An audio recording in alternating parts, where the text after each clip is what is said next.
Okay, folks, I think we will begin. I'd like to, on behalf of Stranmillis University College, welcome you to this webinar this afternoon and the launch of this very important report looking at effective school leadership in disadvantaged communities and also seeking to understand why they achieve better than anticipated results. My name is Jonathan Heggarty. I'm the principal of Stranmillis University College. And at this point, I would like to thank the team of researchers at Stranmillis who undertook this research, namely Professor Noel Purdy, Dr. Amelia Symington, Dr. Mark Ballantyne, Dr. Karen Orr, Dr. Glenda Walsh, and Dr. Katie Tate. So thank you to them for working on this and producing this report, which I think you will find extremely insightful and thought-provoking.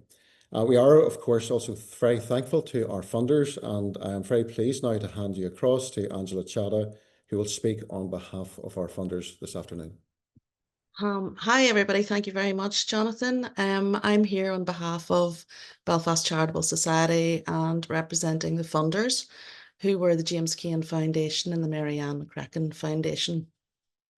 We were delighted to fund the research, which underlines the fierce commitment that each foundation has, not only to the advancement of education, but also ensuring disadvantage is addressed and equality is embedded within education. And key to this is understanding how effective leadership can make a significant difference to schools and ensure pupils from disadvantaged communities can thrive. At our Education and Disadvantage event on February 2024, both foundations committed to building on the Fair Start recommendations and areas of action. So through engaging with the Stranmillis University College and Professor Noel Purdy, a study into exploring effective leadership into disadvantaged areas was prioritised as a key development. So we are pleased to be here today, and we commend the research team and Stranmillis University College for such a valuable resource, and we look forward to listening to and discussing the findings. So without delay, it's over to Professor Purdy. Thanks very much, Angela, and good afternoon, everybody. Let me add my welcome to the launch of our report, Effective School Leadership in Disadvantaged Communities. Graham, are you going to share your screen?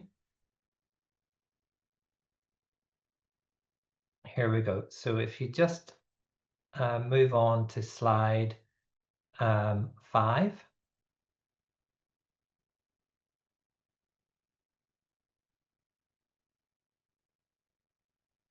There we are, perfect.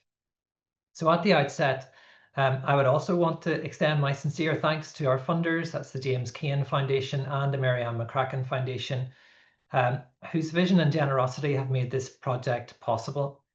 And I would like to thank in particular Angila Chada, who we've just heard from, for her ongoing support, guidance and encouragement at every stage of this important work.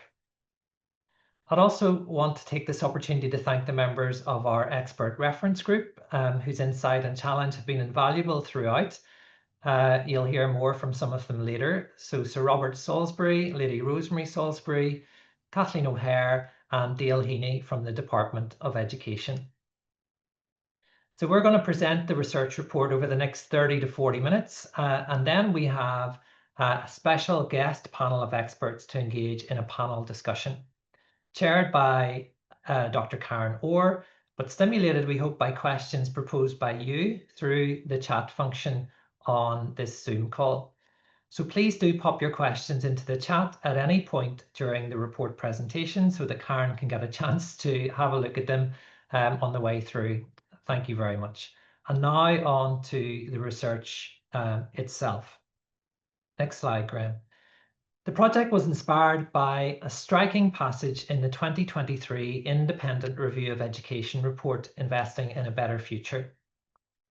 In reflecting on data about GCSE outcomes relative to levels of disadvantage, free school meal entitlement, and using the scatter graph that you can see there on the slide, the review concluded, and I quote directly from that report, Northern Ireland does not simply have a long tail of underachievement. Rather, it has a large number of schools with high levels of disadvantage that perform well above expectations. Excellence and underachievement can be found at all levels of socioeconomic intake. research is needed to allow the system to learn from this variation in performance. Now, when a researcher like me hears the words research is needed, our ears immediately prick up. So this got us thinking, and that insight prompted a conversation with the James Kane Foundation's Jimmy Laverty, and the genesis of this study emerged. The question at the heart of our work was very simple but vital. What is it about high-performing schools in disadvantaged areas that enables their success? And in particular, what role does leadership play in that success? Next slide, Graham. The theme of leadership has, of course, featured prominently in each of the major reviews of recent years. A Fair Start in 2021, Investing in a Better Future in 2023, and of course, most recently, the Minister's Transform Ed strategy earlier this year. Each of those has called for greater investment in school leadership, and A Fair Start in particular highlighted the need for mentoring and professional development for principals working in disadvantaged communities. And yet, despite these repeated calls, there has been no focused research in Northern Ireland on this crucial area until now. Next slide. So this study then set out to fill that gap. Specifically, the research aim was to explore the characteristics of effective leadership in post-primary schools in disadvantaged areas of Northern Ireland, and we had 4 particular objectives: to identify the key features of 13 high-performing schools with 50% or more free school meal entitlement, to explore the motivation, values, support structures, and professional characteristics of the school leaders, to understand how these leaders raise attainment and also support pupil well-being in challenging contexts, and to draw lessons and offer insights for new and aspiring leaders working in similar schools. This is therefore a unique and timely study grounded in the lived experience of principals leading in some of the most challenging, but also some of the most inspiring contexts across Northern Ireland. I'm going to hand over now, hopefully, to Dr. Karen Orr, who's going to tell us a little bit more about the particular methodology that we adopted. Thank you. Okay, Noel, thank you very much. Noel, can you just confirm that you can hear me okay? I'm having technological difficulties. Yeah, great. That's very clear, yeah. Good. Okay, folks. So as Noel says, I'm going to talk you through the methodology quite quickly, just to give you a bit of a sense of how we actually conducted this study. So Graham, if I could ask you to move on to the next slide. Lovely. Okay, so this was a mixed methods study. So it was conducted across 2 strands. So in our first strand, we had a quantitative element whereby we looked at data, publicly available data provided by the Department of Education. And then in the second strand, we really got into the nitty-gritty. We did some qualitative semi-structured interviews with those principals and those acting principals from the 13 schools that Noel has talked about. Graham, if I could ask you to go on to the next slide. Lovely. Okay, so you've seen this graph already. Just as a reminder then, these are those 13 schools that were identified in the Independent Review of Education. I have them circled here. It's those green dots that are above that trend line. So it's those 13 schools that were identified that, despite serving a population of pupils whereby they had 50% plus a free school meal entitlement, that they were sitting at least 5 percentage points above the Northern Ireland trend line for achievement at GCSE. That being 5 or more GCSEs, grades A to C, including English and maths. So we received a host of data from the department here, and just to give you a bit of a flavour, it was looking at things like free school meal entitlement, the proportion of special educational needs, the number of newcomer pupils, looked after children, attendance, staff absence, multiple deprivation, so the deprivation for the community in which the school was sitting within, school management type, and the leadership structure and staff qualifications. So we did some quantitative analyses on these data to get a sense of what the school profile actually looked like across each of these schools. And Graham, if I could ask you to move on to the next slide for me now, too, please. Excellent. So these are the 13 schools. I think this is as much of a celebration for these schools as well. So just to flag what the 13 schools were that we engaged with, and we're delighted that each and every one of the 13 schools that you see on the screen here did contribute to this research. So Graham, again, if I could ask you just to Lovely. So this was the profile of the 13 schools that we engaged with. So they were 13 non-selective post-primary schools in Northern Ireland. The majority, 7 in Belfast, 5 in Derry, Londonderry, and 1 in Newton Abbey. We had a mix of management types. We had 9 that were from Catholic maintained schools, 2 that were grant maintained, 1 Irish medium, and 1 controlled. In the large part, we engaged with principals, 11 principals. We had 2 acting principals, and we had 8 female school leaders and 5 male, and many of the principals we engaged with had more than 10 years service. And whether that was that they had progressed through the school over the majority of their career, or it was through external appointments, there was a bit of a mix. Next slide, please, Graham. Okay, so just to give you a bit of a flavour of what the profile of this school looked like, whenever we looked at all those data and all those criteria that was sent through from the Department of Education, it did demonstrate that there were some shared characteristics amongst these schools. So they were all, they all had obviously high levels of free school meal entitlement, and they were, as we mentioned, performing strongly in terms of their GCSE performance in relation to the level of disadvantage that they were serving. However, they were by no means an homogenous group. There were significant variations in the schools, and I've just flagged a couple of them here. So, for example, there was a bit of variation in terms of the proportion of SEN pupils in the school, which you can see that in the below bar graph. There were variations in terms of school management types. One variation that we noted was the level of suspension rate. So the mean suspension rate was 10.8%, but that tended to vary from 0% in one school right up to 38.4% in another school. So not a homogenous group by any means. They did share some characteristics, but it really points to the fact that these analysis is showing that these demographic factors aren't necessarily explaining what's going on in these schools, and it explains, I suppose, the need to further dig deeper with qualitative research. Next slide, please, Graham. Sorry, I don't know if you are seeing me at all. Okay, so speaking of qualitative research, then we had the second strand of this work, which was really getting to the crux of what were the key characteristics of these schools. So we did one-to-one interviews and focus groups with each of the 13 principals or acting principals. These tended to last anywhere from 45 to 90 minutes. The 90 minutes ones were probably me, because they were so interesting. And then we had I suppose the interview schedules were informed by key themes of effective leadership that were identified in previous work by the National College for Leadership of Schools.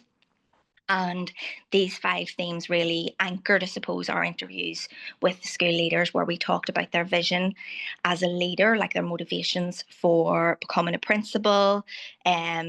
We looked at what their drivers for success were. We looked at how they defined success, how they then measured success. Community connectedness was a key strand, where we were looking at the nature of the school's relationship with the broader community that it served. We looked at personal and professional values and things like leadership styles. And then finally, we talked also around their future direction and advice, and exploring how, I suppose, the expertise and the wisdom that these principals have, and how that could be shared and fed back into the wider system.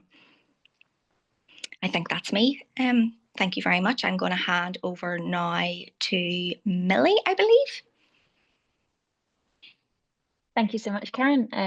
I hope you can hear me okay. I have the privilege of presenting the qualitative findings from the interviews with the 13 post-primary principals.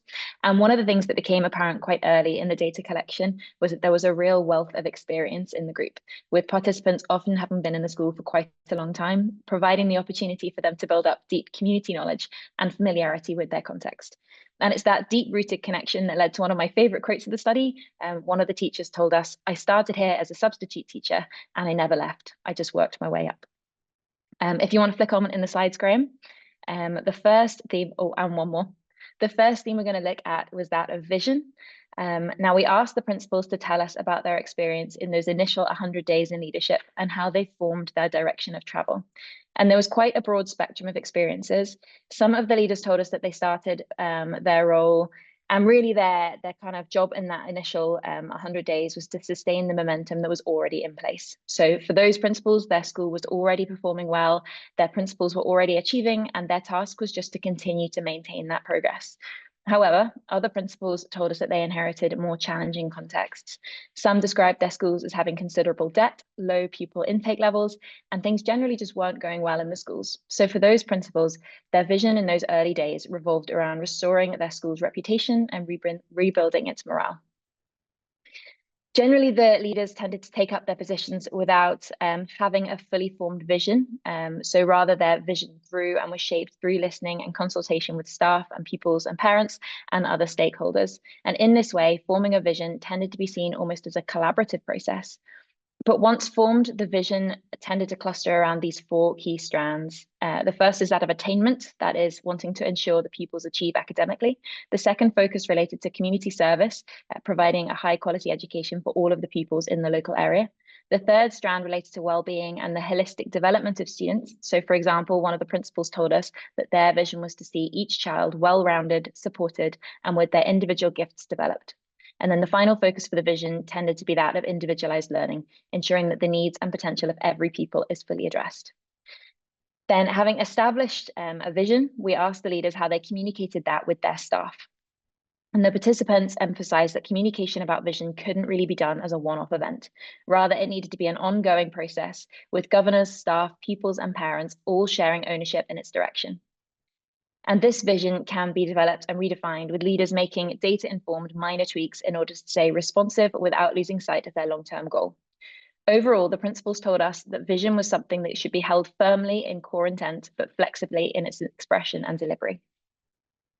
So the next theme we're going to be looking at is driving success. If you want to skip the slides on, Graham. And this theme just looks across a couple of different areas. Naturally, across the schools, the principals kind of saw that pupil attainment was considered to be one of the most important measures of success. That being said, they consistently highlighted that there were other factors such as attendance, staff well-being, and morale, which were equally significant. While the importance of being a data-rich school was a repeated theme, principals highlighted the importance of being relationship-rich too. That is, ensuring that the pupils are offered highly personalized support throughout their academic journey.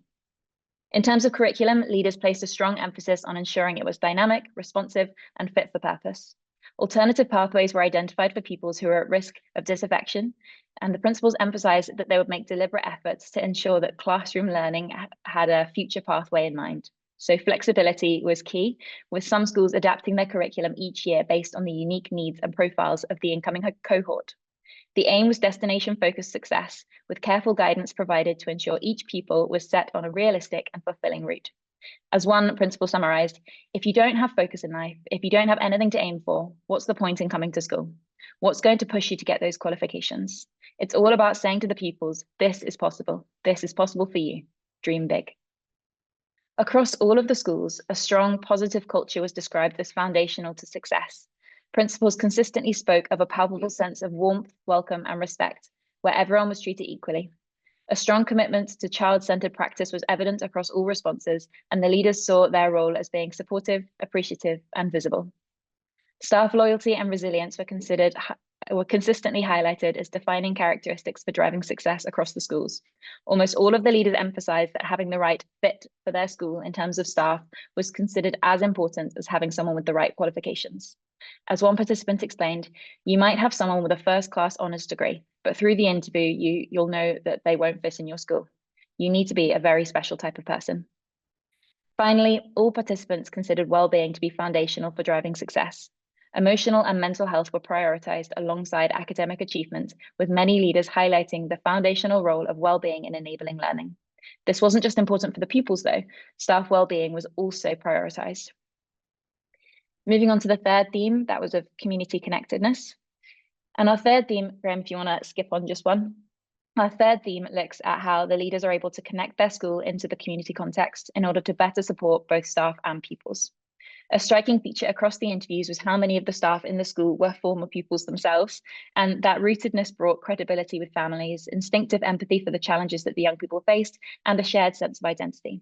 As one leader put it, if you're from the community, you want the best for your community. Leaders who were not from the area spoke about listening first and adapting quickly, and many described practical steps to take in order to make the school feel accessible. Generally, participants felt that the management type of the school did not have a significant impact on the school's connectedness. Rather, it was about having a child-centered ethos, strong governance, and a positive stakeholder relationship. Moreover, how the community perceived the school was seen as a significant indicator of success. Reputation, the leaders stressed, is built through consistent relationships and everyday respect. Finally, effective leaders tended to be well connected with external support structures such as youth services, charities, employers, local colleges, and neighbouring primary schools. These partnerships widened opportunities and gave schools better insight into what happened after the school day finished, which was seen as essential for informing pastoral responses. Graham, if you want to skip on, we're going to look at our fourth finding key theme that came out, and that was of personal and professional values. And this fourth theme brings together, really it's just looking at who the leaders are, looking at their professional and personal values. And across the interviews, principals indicated that although leading a school is an immense privilege, it comes with deep personal and professional challenges, many of which are often hidden behind the daily running of school life. Several principals reflected on the loneliness, fatigue, and self-doubt that can accompany these leadership roles. However, despite these challenges, the principals consistently spoke of the profound rewards of leadership, finding motivation and hope even amidst the exhaustion. Often this motivation is rooted in a deeper sense of purpose, a commitment to the pupils and their success, rather than any personal desire for leadership itself. As one principal explained, I never wanted to be a principal, and I still don't really want to be a principal. But I think what developed my passion was that real commitment to drive improvement for the children. In practice, that purpose is carried by a consistent set of characteristics: humility, authenticity, courage in decision-making, and a relentless creative problem-solving mindset. Leaders rejected micromanagement of their staff in favor of trust, autonomy, and coaching. They modeled a culture that they wanted to see, favoring empathy, respect, and restorative approaches. As one principal put it, I lead by example. I'm on break duty every lunchtime and every break time. If I'm not prepared to get out and brush the canteen floor when a child has spilled something, why would I be asking any other member of staff to do it? When leaders named their core values, all returned to those of servant leadership, respect, integrity, and their passion for putting a child first.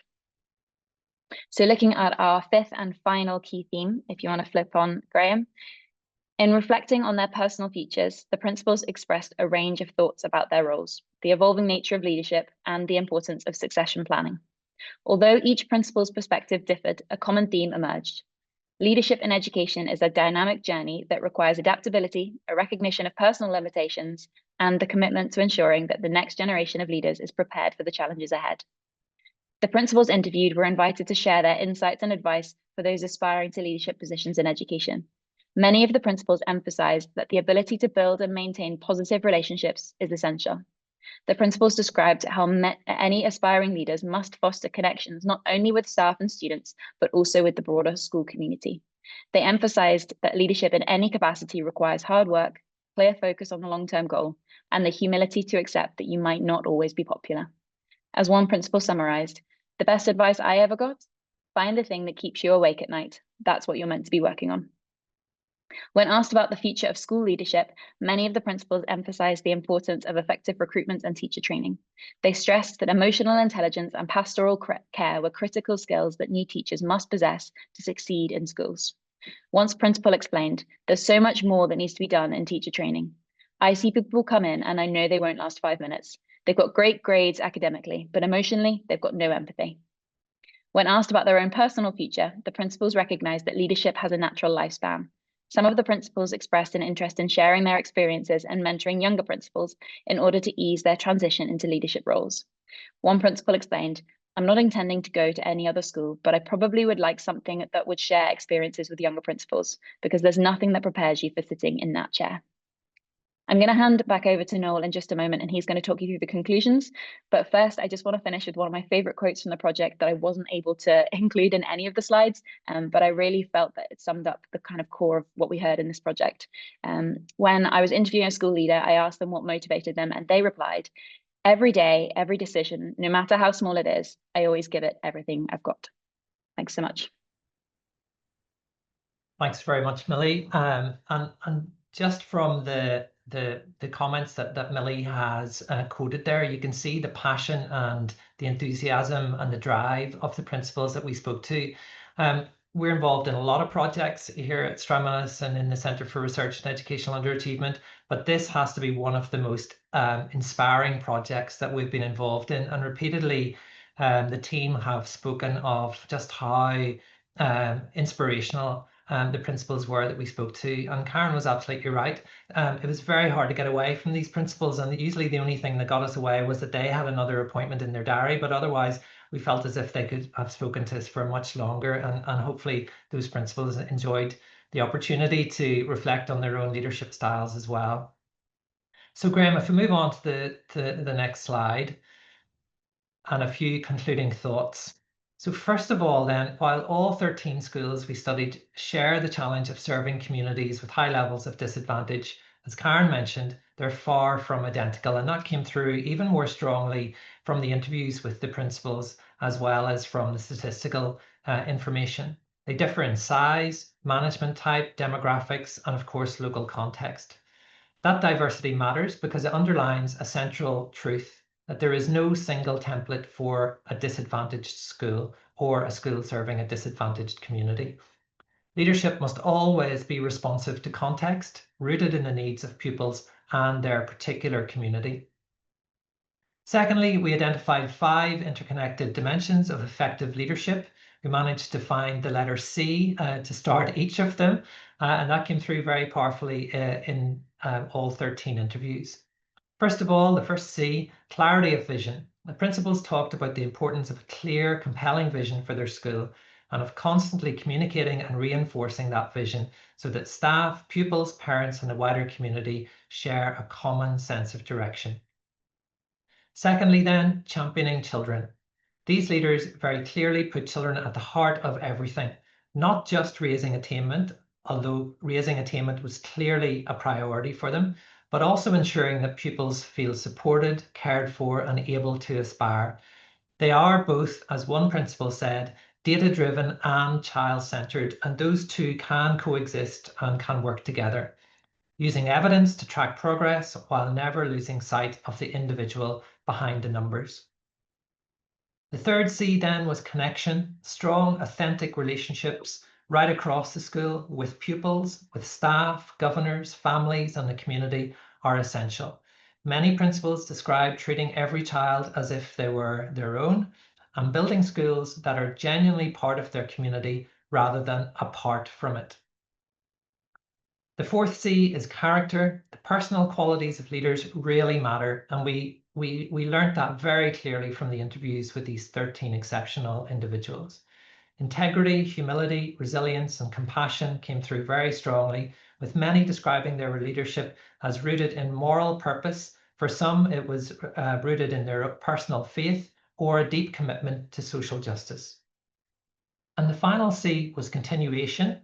Finally, effective leaders recognize the importance of succession. They're committed to mentoring new teachers, supporting aspiring leaders, and ensuring that knowledge, skills, and vision are passed on. Leadership in this view is not just about the present, it's also about the future of our education system. Taken together, these themes show that strong school leadership in disadvantaged communities is not simply about managing difficulties or firefighting. It's about inspiring excellence, creating a culture of aspiration, and building sustainable leadership for the next generation. So the overall conclusion of our study is twofold. First, Northern Ireland urgently needs to invest more in leadership training, mentoring, and succession planning, particularly in disadvantaged contexts where recruitment can be most challenging. And second, we must avoid treating disadvantaged schools as one homogeneous group. Each of the 13 schools we worked with was very different, but the common thread was leadership that is visionary, child-centered, relational, values-driven, and future-focused.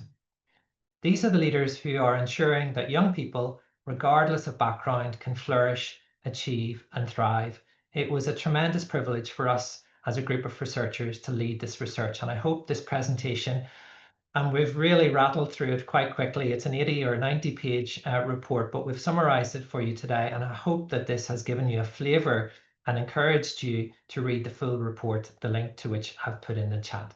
So thank you very much, and I'm going to hand over now to Karen. Okay. Everybody hear me okay?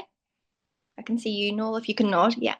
Okay, so I am going to chair the panel discussion this afternoon, and we would love to invite as many questions as possible. I'm going to do a brief introduction to each of our panel members, and that will give the rest of our audience a bit of an opportunity to think through some of the information that you've heard this afternoon and to formulate some questions. And then please do, if you don't mind, put the questions that you have into the chat function. So I'm going to give you a brief introduction to our esteemed panel while you guys are thinking of some questions. So I'd first like to introduce you to Sir Robert Salisbury, or if we can, call you Bob. Bob is an educationalist and former head teacher renowned for transforming schools in challenging circumstances. He's a former professor at the University of Nottingham. He has led major reviews in Northern Ireland on literacy and numeracy, school funding and further education. And he was knighted in 1998 for services to education. We then have Lady Rosemary Salisbury, who is married to Bob, and she's an experienced educational leader and consultant who has devoted her career to school improvement, particularly in challenging contexts. Raised in County Tyrone, she worked extensively in secondary education in England, rising through leadership roles before moving back to Northern Ireland in 2001, where she led Drumragh Integrated College in Omagh. Next up then we have Martin Moorland, and he is the principal of Mercy College in Belfast, a co-ed Catholic post-primary school in North Belfast. Having retrained for teaching after an early career in engineering, he has led this school for over a decade, overseeing substantial growth in pupil numbers and sustained academic and pastoral success. We also have Mary Montgomery, OBE, who is the principal of Belfast Boys Model School, a controlled boys secondary school in North Belfast. Since taking up this post in 2018, Mary has overseen significant improvements in pupil outcomes and achievement gaps while contributing to wider educational initiatives and panels, including the Fair Start Expert Panel on Educational Underachievement in Northern Ireland. We then have Kathleen O'Hare, OBE, who is a retired principal with a distinguished career leading post-primary schools, including St Cecilia, Derry and Hazelwood Integrated College in Belfast. She continues to contribute to education through board roles, curriculum work and international leadership projects, and is currently chair of the Northern Ireland Skills Council. Kathleen was also a member of the Fair Start Expert Panel on Educational Underachievement in Northern Ireland. And last but not least, we have our very own Professor Noel Purdy, also OBE. Noel chaired the Fair Start Expert Panel on Educational Underachievement in Northern Ireland and is the Director of Research and Scholarship at Stranmillis University College and was the principal investigator of this particular research project. So, as you will all agree, we have a very esteemed panel of experts and guests to chat to you this afternoon. So I'm going to go to the chat first and foremost to see if we have any questions. So we have a comment here. Congratulations to all of the principals for all of their hard work, commitment and dedication to the improvement of all students in their school. And thank you to the research team. Thank you very much. I think if you want to still continue to have a little bit of a think, I might hijack the conversation and ask a question of my own. I will abuse this power that I have. So something that I'm really interested in is the community connectedness between these schools and the communities that you're serving. And many of the leaders in this study stress the importance of these deep ties with families and local communities. So I'd like to ask the panel, what has worked best for you in your experience for building trust and strong partnerships beyond the school gates? So I'll open that to the panel and allow if anybody wants to volunteer to come in on that question at all. Well, okay. I'll be the first guinea pig. Go for it. We had an expression of trying to blur the edges where traditional schools stopped and the community outside began. Mm-hmm. Because I felt, and I think a lot of school leaders feel, that there's too much of a divide between that. Mm-hmm. And so we did everything we could to just merge that border. And that really meant inviting companies to be part of the curriculum. In many cases, we invited parents to join the learning in the post-16 part of the school.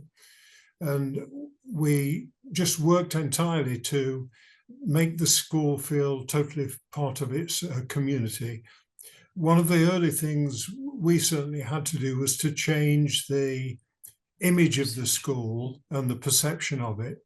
One of the tough things for principals in these sorts of schools is the unofficial grapevine that's often embedded in an area, and you have to work hard at that. Whatever you're doing inside the school, it's the perception of that outside that needs to be worked on systematically, I think, to change that. And I think that's a fairly important skill early on. Marketing doesn't sit easily with heads often, but I think you've got to work on that, changing that image. Lovely, Bob, thank you. Do any of our school principals want to come in on that in terms of this question around community engagement and connecting to the community?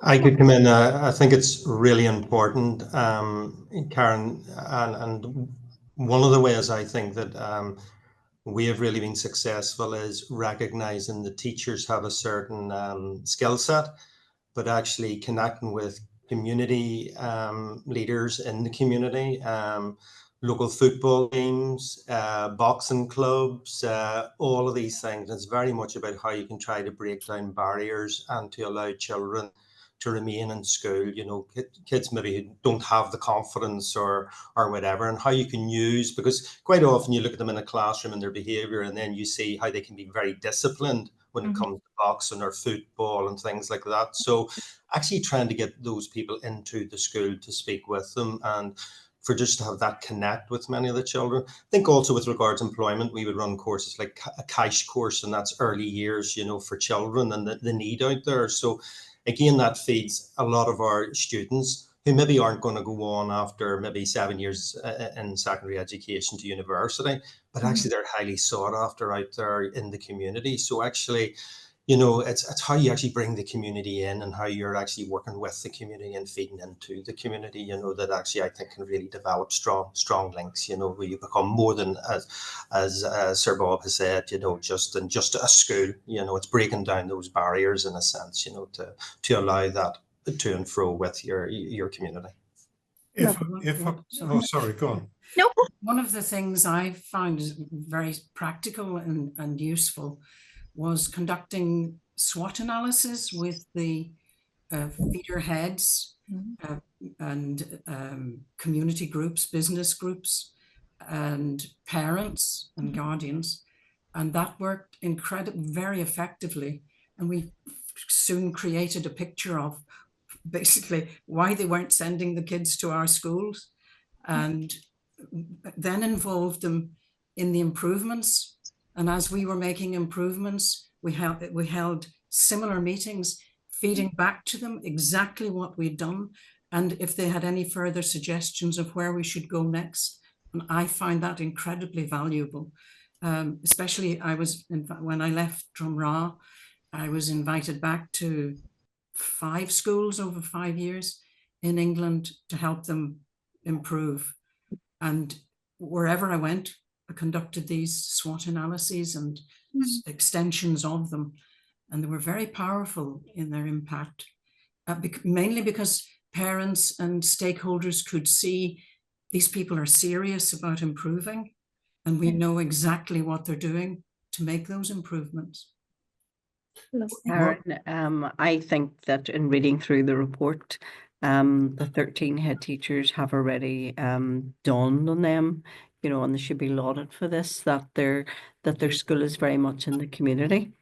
Mary will know that we had a colleague on for a start, Jackie Redpath, who I know is going to contribute later in November to a conference, who would talk that it takes a village to raise a child. But as well as a community and a school, there's a school in the community. It's getting harder and harder for schools to do this because they become dark places at night without that community funding. And there is a lack of community funding, but lots of schools have managed to harness, you know, if they have a local university, if they have a local FE college, if they have a local community group, to be able to use the school at night. They should not be dark places. And I know a lot of that was done in the 1990s with St. Cecilia's and St. Gemma's, where they would open the school 3 nights a week as a study centre to 9 for adults as well as students. But I think, you know, in looking at the people who are here today, and some of them are beyond the 13 principles that were highlighted, and some of them are really good principals in their community who respond rightly to the needs of the community, particularly urban but rural as well. And I suppose I'm highlighting Anne Anderson in Newbridge for that, because she really responds to her local community as well. And I know Mary and Martin do as well. Lovely, Kathleen, thank you. I should have added, I've only just remembered it. That's the trouble of getting older, you forget things. But a lot of the people in the community, when I was a head, had a very poor memory of school and a very poor experience of it. And the last thing they wanted to do was to cross the threshold again, to have any connection with it. So we had to think inventively. It was a mining community, how you could get them back into the school. And we did that by offering refereeing courses. Become a better referee. And once they started to qualify as referees for soccer, then you could talk to them about coming into the school for other things. So I think there's a key thing of saying, you know, how do you think inventively to blur those edges to get people to cross the threshold in the first place, to come back in and to be supportive. Yeah, because that's a fair point, that a lot of the times what you're up against is a personal negative experience. Exactly. from parents. Mary, do you want to come in there? Of course. Yes, thanks, Karen. The only thing I was going to really add is for us geographically, we're outside of the community. Most of the children are bused to us. So the challenge for us was really we needed to go out into the community. And you know, one of the things that I would say to heads is the inbox is a difficult place to navigate, but you will get lots of invitations in your email inbox. And I would strongly encourage heads to take those seriously and strategically, you know, as was said earlier, the sort of SWOT analysis type approach, that there needs to be that strategic piece with community engagement. Go out, have meaningful engagement in the community, you know, go to what you're invited to, and sort of foster those respectful and the relationships, and then the organic connections and where it fits into what you want to achieve for school, whether it's clubs, societies, football, coaches, employers, primary schools, whatever the community connection is, then it can be strategic and then much more impactful. And it's working with those assets that you can identify within your community and where there's I suppose that low-hanging fruit. Noel, did you want to come in there? Have you? Yeah, just a final comment. I mean, this was definitely one of the strongest themes that came through from all of the interviews. It was a consistently key message from the 13 principals, certainly the ones that I interviewed and right across the piece. There's a couple of great quotes, though. I mean, please do read the full report. It's not too long, but a couple of great quotes. You mentioned about Jackie's line, Kathleen, about it takes a village. Well, one of the principals did actually say that it takes a village, and we're part of that village. We can't do it on our own, and we need the parents as partners in it as well. And then another quote, and I'm not sure who said this one. Another principal said, "I worked under a leader that always said, 'This is my school,' you know." And I thought, get over yourself. You're a blow-in. You'll come and you'll go like the rest of us. The school belongs to the community. Yeah.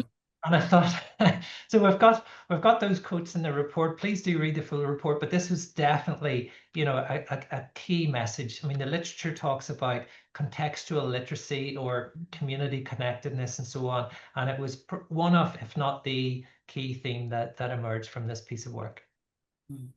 Lovely, thank you. We have another question that's come in to the chat. So they're interested in any insights into lessons for ITE to ensure our staff are able to be part of an effective school community. So any lessons for initial teacher training to ensure staff are able to be part of an effective school community. any particular insights on that? Who wants to come in first?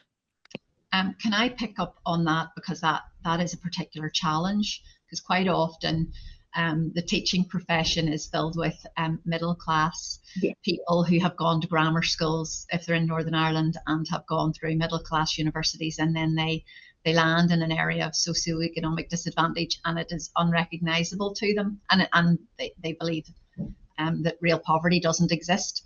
So we undertake a piece with our community partners where new teachers that start with us in August go to the local community centre, and they get a tour of the area, and therefore they get a more realistic understanding before even they see any children of what the community is like that they are about to serve.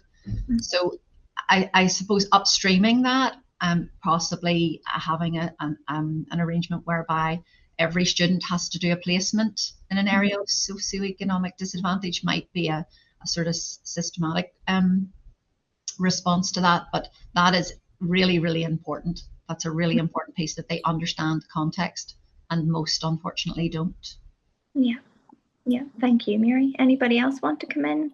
Yeah, no? Perhaps I should come in there. I mean, I 100% agree with Mary, and this is a huge challenge for us in Stranmillis, but also any other initial teacher education provider, about the, I suppose, rarefied atmosphere of university, of the middle class intake, predominantly middle class, high achieving intake, and the shock factor when some of those students do go out on the placement into, disadvantaged communities. It is something that we're trying to address. So we do try and give our students exposure to a range of different contexts, and that should include inner city disadvantaged contexts, as well as leafy suburbs and small village schools. So we are working on that, but it's undoubtedly a challenge.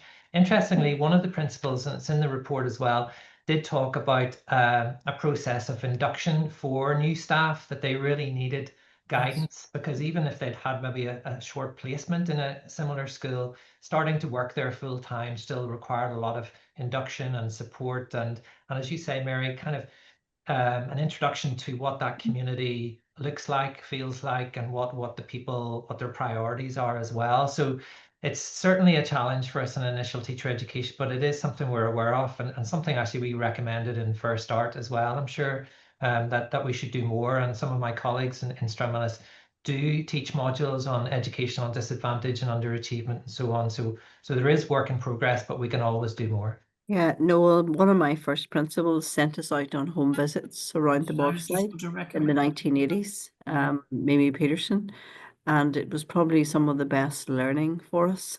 We learned to be a bit more understanding and forgiving of our students. Yeah, that empathy, Kathleen, that sort of came up in other quotes from one of the school leaders in the study, to understand the circumstances that the children are coming from. It's not necessarily just poverty either, it's diversity generally. Yeah. Aaron, could I just come in and just mention, and I think one of the most humbling experiences was during lockdown, and a lot of our staff, delivering food parcels to the children's houses, just the welcome that you received. But I've often said, actually, to be in that position, what I actually received from that, and many of our staff say that it just changed it, your whole thinking, around, demanding, where's your homework, why have you not got your school bag? And then you realize actually where some of the backgrounds. I think another important thing in Mercy, we've tried to know Mary as well, because always you're talking about your ethos, and you talk about our Mercy ethos, and we have had such a growth in Mercy over the last few years, actually trying to maintain that, as a lot of older staff have gone and left. But I think one of the very useful exercises is actually having a buddy type system, somebody who's really experienced, and as a HOD or on a pastoral level, to take somebody in under their wing whenever they come into the school, just to show them some of the procedures in the school and just the practicalities, and how we do actually speak with parents on the phone, and how we welcome them and things like that. So it's just a very practical thing, just some sort of a buddying system within the school, just to nurture and to support those new teachers when they do come in. Because as Mary has said, it is a huge culture shock for many of them. Martin, that's needed for new principals as well. Yes, absolutely. I think new principals need to have recently retired, not people like me who retired a long time ago, but people who are either on the last year of their leadership or first year retired, as mentors, because it's dreadful the way some of them leave and they don't, their years of service and giving back is not recognized. And I think that's something Department of Education need to harness. I would have to raise a little warning there and say, I think they need to be carefully selected. The mentors, you know, not just anybody can be an effective mentor. Some head teachers I've come across, and I've spent a lot of time in many different schools, and I would say they had they had 1 year's experience over 20 years, remained static and didn't really grow or learn. Although I've known a lot of really good colleagues here. I mean, we have really high quality head teachers, you know, who've had the scars, but there are some the who good aren't. days, and it would be absolutely, with a bit of training, would be absolutely wonderful coaches and mentors. This ties in with one of the comments we've had come through in the chat that's talking about how the report has captured the idea of continuation, and they're suggesting, I'll open this to the floor, do you think schools could be more involved with higher education and providing opportunities for undergrad teachers to be more aware of their first job, as this is where the nurture needs to be? So maybe the community that the school needs to be engaged with is also within the higher education community too, that to make those links. Has anybody anything they would like to say on that? Oh, Nottingham University. Yeah, well, I was incredibly privileged to work very closely throughout my time in Nottinghamshire with the University of Nottingham School of Education. Their research, well, they were at the forefront of school improvement research anyway, but it was absolutely invaluable, and nothing prepared me for being ahead more than working with those people like David Hopkins, Alma Harris, Chris Day. I was incredibly privileged. So I think, you know, people like Noel and his team have a huge amount to offer in schools. Yeah, and that is happening as well. I mean, Anita's just put a message in the chat, who's a colleague of mine here at Stranmillis, talking about how first years go out to a range of different schools, including those from socioeconomically disadvantaged communities.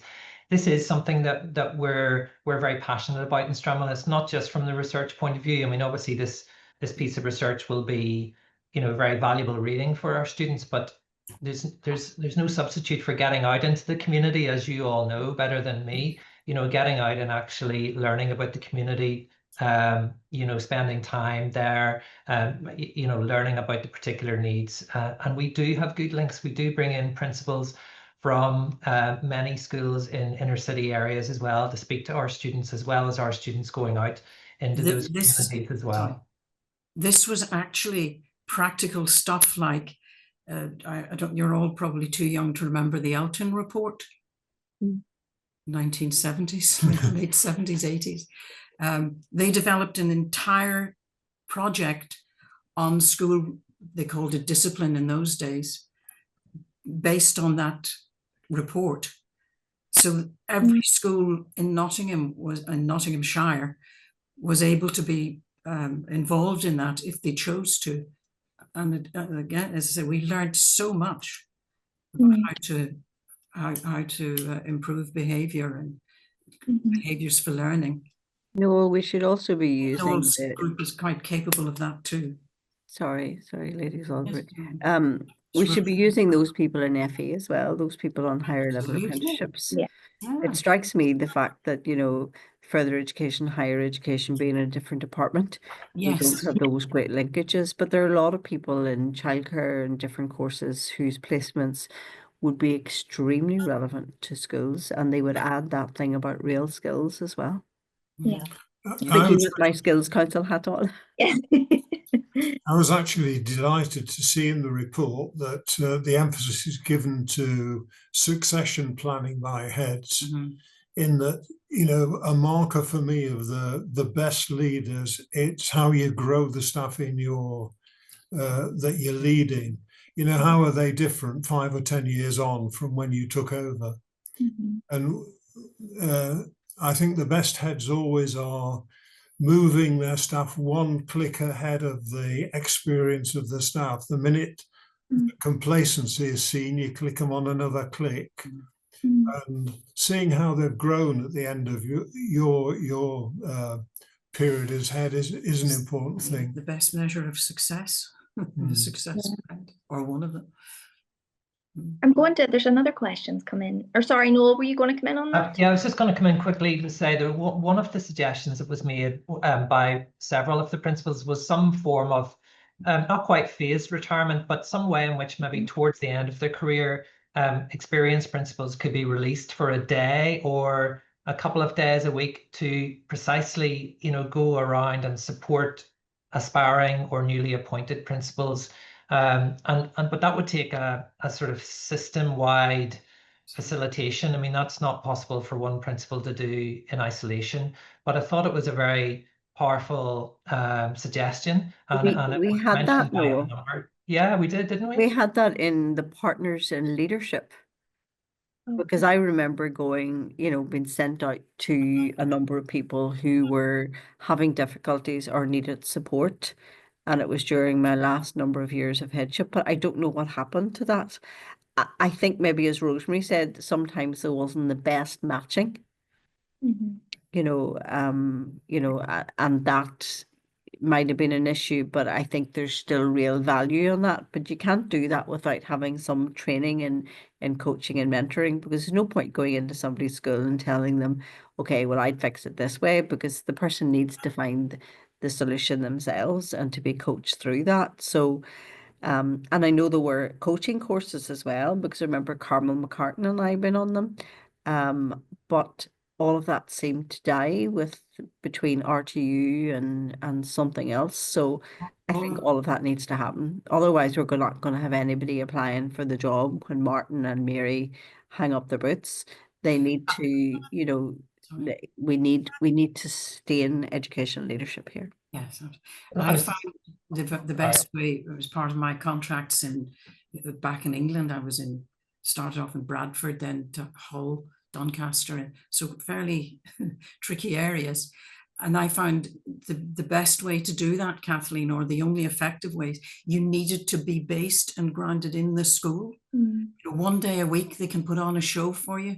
But if you're there and you see the kids coming in, the kids leaving, this interaction with the staff and so on, that's quite powerful.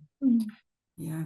One of my favorite stories is, I'm not going to tell you the whole story, it was quite long-winded, but basically they didn't know I had this ridiculous title.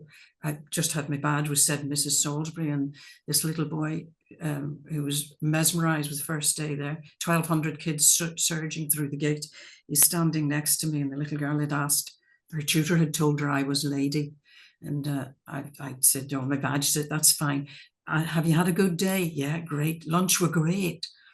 And this little fellow was obviously not paying a bit of attention, but then he turned to me and said, Lady, that's nice. My dog's called Lady. So keep your feet on the ground as well, Kathleen. Connection.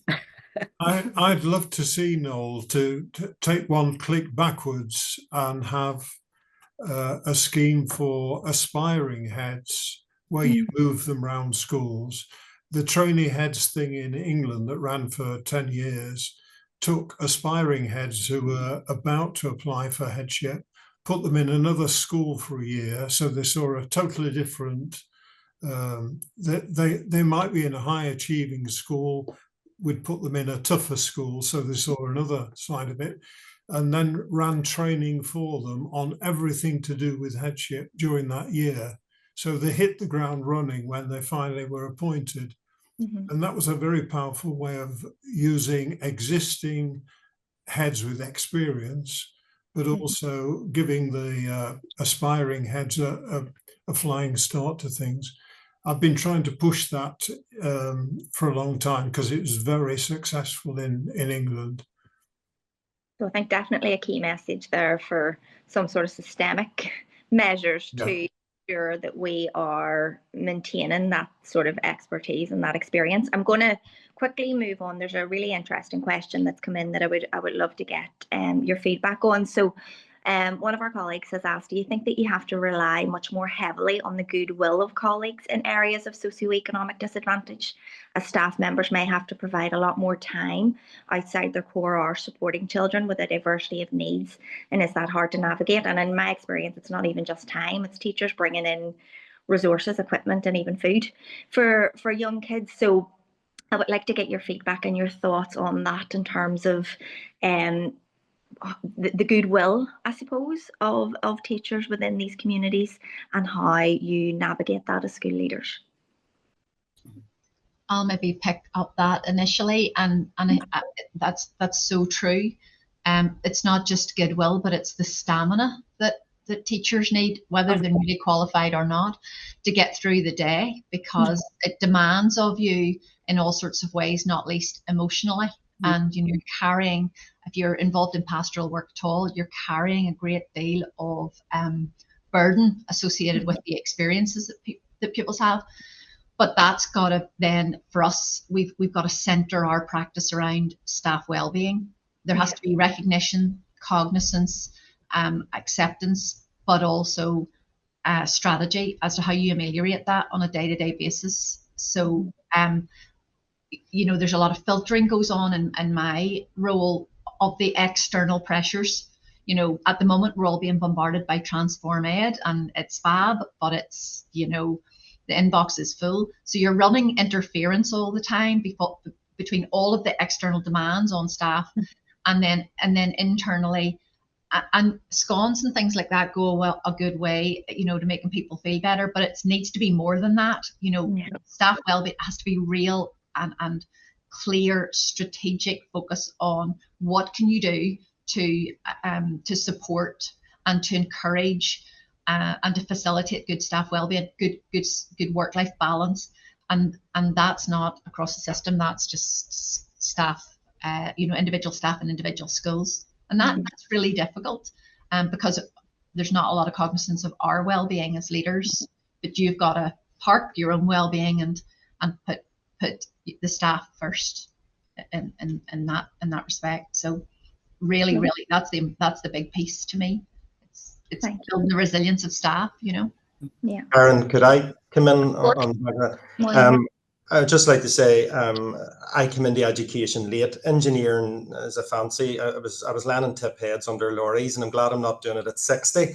But it give you, there were conversations and relationships, and there's a whole lot that I bring, from that, when you're meeting really cross parents, to say politely or whatever, and a skill set there. But with that, just to extend a wee bit, when people are talking about, with higher education, I would advocate for principals, because quite often a lot of principals come through a very, traditional route in education. They're in a classroom, they go on to big school and then university, and they're back in a classroom again. We're a very peculiar breed of people, I think, and I would advocate for getting out of education, and I often term it into the real world, and because I've had an experience of that, and in that I think I brought a lot of ideas and thinking outside, because Mary knows, and she says, Martin, you're not going to get away with this, and it's actually become true. So I've been thinking recently about my staff, and I was looking at £100,000, subcover bill, and I thought I'd come up with a really good idea. Benetton healthcare, free healthcare for all my permanent members of staff. It worked out at about £20,000 a year or something like that there. But the feel good factor I got from staff, and that was absolutely amazing. We talked about reducing the subcover bill. It was going to be very clear, it would self-pay. But the real frustrating bit for me was in May, then I was informed by EA, it was an irregular spend, and I was no longer allowed to continue doing it. Now, the damage that has done for me with staff, and I'm still fighting it, I've got it paid to August, but it's been an ongoing battle. And I just find in so many levels with regards to funding in schools, we need much more flexibility, I think. That we talk about this contextual thing, even ETI are recognizing that your context is so important, especially in the schools that Mary and I are trying to respond on a daily basis. They're really unique situations, and to have that bit of flexibility, I can't recruit teachers at the minute. I've advertised half a dozen times with CCMS. I cannot get, I'm down about 4 teachers. I can't retain teachers. I've been told by EA they want a level playing field, and I'm saying, well, it's not exactly a level playing field. I just lost 2 teachers to grammar schools, to integrated schools, who can actually pay for healthcare because of the different method of funding. I'm losing people. People may know this down around the border to the south, because they claim they can get 20 grand more and they can be off 3 months a year on full pay, June, July, and August. I mean, there's a huge challenge here for us, and Mary and I are trying to, in areas where there's huge deprivation, to try. Like, how can you attract, a teacher into an area like this when they can go to leafy suburbs and to a nice grammar school or whatever, without getting too controversial? But I think we need more flexibility with funding on our level. I think that's a crucial one, just to be able to do things to head teachers back into industry, Martin. Yes. That used to be a system, and I know, working with the Skills Council very much, and Transform Ed said that parents, pupils and teachers have no idea what the labour market is about, and what's the incoming trends in labour market. Like, we're going to need, because of Trump's announcement yesterday, endless people in finance and technology in Belfast when the Bank of America expands there. Now, are schools ready for that? Are colleges ready for that? Are head teachers ready for that? No. So we need head teachers back into industry in some format or other, and just not to leave. Careers education is a thing of the past. A child doesn't have a career anymore. They go from job to job and skill to skill, and we need to keep up with that. Otherwise, and these are the children that we are serving, and I think all of those things make your staff want to stay. Applauded you totally for that healthcare, and it's a disgrace that you're not allowed flexibility of funding where a school down the road can. Folks, there are more questions. Noel, I'm going to divert to you to see what time we want to work towards here. Well, I think we've probably time for one more question anyway, and we'll probably try and finish at about 1:15. So okay. So we have a question here from a member of Dee's Raise team, who recognises that the report and what the report's highlighting correlates a lot with the experiences shared with them through some of their youth engagement, specifically the importance of relationships with teachers and their motivations to learn, and the lack of empathy that young people feel many teachers have because they couldn't understand the homes and communities that children and young people were coming from. But it's also pointed out here that in speaking to school leaders, a lot of the principals that the Raise team have engaged with speak about a generational issue with newly qualified teachers no longer seeing the value in that community relationship and those links to home. So do you recognise that generational gap as well in that issue with newly qualified teachers? And if so, how do you think you bridge that gap and motivate all staff to sort of embed those relationships and value as an integral part of their job? We'll end on this one, a nice easy one. So do you? Okay, I'll pick up that. I don't see that. Okay. What I do see though is a generation coming through, and it isn't just newly qualified teachers, but the post ASOS generation. There is a real reticence about taking work home, and we're kind of being hoisted in the petard of the 1265 hours, and that's presenting some challenges. I'm not saying that. Actually, young teachers, young people, I don't know what generation it is, Gen Z, Gen X, whatever, I don't know, I'm not sort of down with the kids, but those people want relationships. They want to be negotiated with. They want to find out why they have to do something when they're doing it, what's in it for them, just the same as the pupils do. And I'm really clear, when they start with us, your life will be hugely enriched when you form relationships with the kids.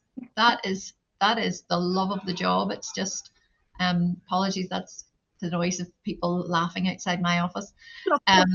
But that those relationships are key, and I don't see that with young staff, not at all. Lovely. Anybody else want to come in on that?